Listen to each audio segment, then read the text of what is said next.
All right, here's the homework for cylindrical shells, 6.3 in our book. This first question is a little bit different than the rest of them in that it tries to kind of walk you through the steps that you do to figure out the final answer. The final answer will go down here in C, but they also ask you A and B. I think this only happens on the first question and not on the rest of them.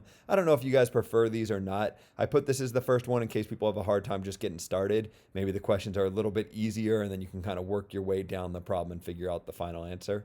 But just like all of the problems, they'll start you with some bounded region. In this case, we're looking for the region bounded by this curve and this curve at y equals 0. And they'll tell us what we're going to rotate it around. The y-axis in this case might help to sketch a picture. I'd probably at least sketch a picture for this first one. And then if you don't need a picture going forward, don't bother with it. But I think it helps to have something to tie this all back to. And what they ask you about, or I guess they tell you, that if you drew a typical shell, so I'd probably add that to my picture, right? Sketch this curve, rotate it around the y-axis, try your best to draw in 3D, and then sketch one typical shell in there. So just pick any x value and kind of sketch that infinitely thin cylinder that has a radius of x. Maybe you'll be able to convince yourself that it has a circumference of 2 times pi times x as well. And from your picture, maybe you can determine the height, I think from the information that's given up here in the problem. And then if you know the formula for, I guess the volume is the best way to think about it, of an individual shell, you can write that here, and then you'll need to integrate from 0 up to some number, that expression, and that will finally give you your answer down here. Second one's similar to the first one, except without all the intermediate steps. They give you these three curves, y equals x squared, y equals 0, and x equals 9. And I think if you sketch those three curves or graph them with a system like Desmos or something, you'll be able to see the bounded region. And what we're going to do is we're going to rotate that region around the y-axis. So maybe from your picture, you'll be able to tell what the bounds of integration are, and then also the height of a typical shell. And hopefully with that information and the fact that the volume of a typical shell is 2 times pi times the radius times the height times the thickness, you'll be able to integrate and figure out what the volume is. Third one's kind of more the same. They draw the picture for you. I guess that's kind of nice. Here's the original curve, and here's the axis that we're rotating around, and here's sort of this three-dimensional picture. All right, I guess that's kind of cool. And they give you the bounds of integration, x equals pi and x equals 2 pi. Since we're rotating around the y-axis, we're going to be integrating with respect to x. They give you the function -4 sine of x and y equals 0. So you're kind of subtracting the two of those guys, but there's really nothing to subtract here. So it's like that first example that I did in the videos. And so maybe you can take all of this and the formula that we have for this section and figure out something that you'll need to integrate to get your answer.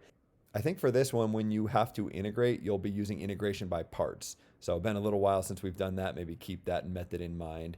That'll happen on this one and another one later on. Question 4 is kind of like question 3 in that they sketch everything for you, which is kind of nice. We're again rotating around the y-axis. So far, that's been the case in every problem, I believe. They give you the function, which we can kind of see drawn right here, this upside down parabola, and maybe you can figure out one of the bounds of integration just from the picture. And to figure out the other bound of integration, maybe you can do it algebraically. So take this equation and set it equal to 0, because if you set this equation equal to 0, it'll tell you when the height of this thing is 0. But be careful when you do that. You'll get two different solutions, and the two solutions, one of them will be negative, which would be kind of if we continued this parabola out over here where the x values are negative, and one will be positive. But you don't want to integrate from the -1 to the +1. You only want to integrate from 0 to the +1 because those are the values that the radius of your different shells will take on. When you set this equal to 0 and solve, it might help to multiply both sides of the equation by -1, at least in my case, so that the leading coefficient is positive. That makes it easier to solve these guys.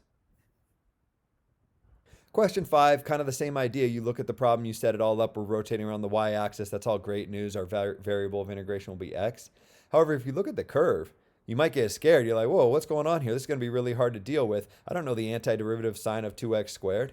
Well, the good news is you don't need to know the antiderivative sign of 2x squared. This will just be one of the parts you put into your formula, the 2 times pi times the radius times the height.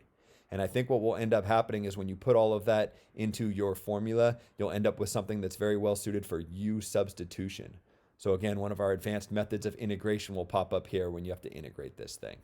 Question 6 is the last one where we're rotating around the y-axis. So our variable of integration here is x again. They give you all the relevant information. Hopefully you can figure out everything that you need and find the volume here. I don't think I have any real hints on this guy. Might end up needing integration by parts again. All right, question 7. Things are a little bit different here. There's a couple things I want to point out. The first one is that we're rotating around the x-axis, so be really careful with your variable of integration. I think they're trying their best to make this problem easy for you, but there's one little thing that might make it hard. They give you the bounds of integration. That's just done immediately for you. But the way they give you this function, they say g of y equals 9 over y. And I could see that being confusing for a student. Change this g of y into an x. Pretend they're saying x equals 9 over y. And then I think it'll be more in the verbiage that we've been using in our class, and things will work out a little bit nicer for you. Question 8, same idea. We're rotating around the x-axis. You have these two different curves. I'd recommend sketching them. I think you'll end up with kind of a triangular area that you're going to rotate around this axis. Maybe draw an arbitrary shell in there to help you figure out what it is that you'll be integrating, and hopefully you can figure out your answer.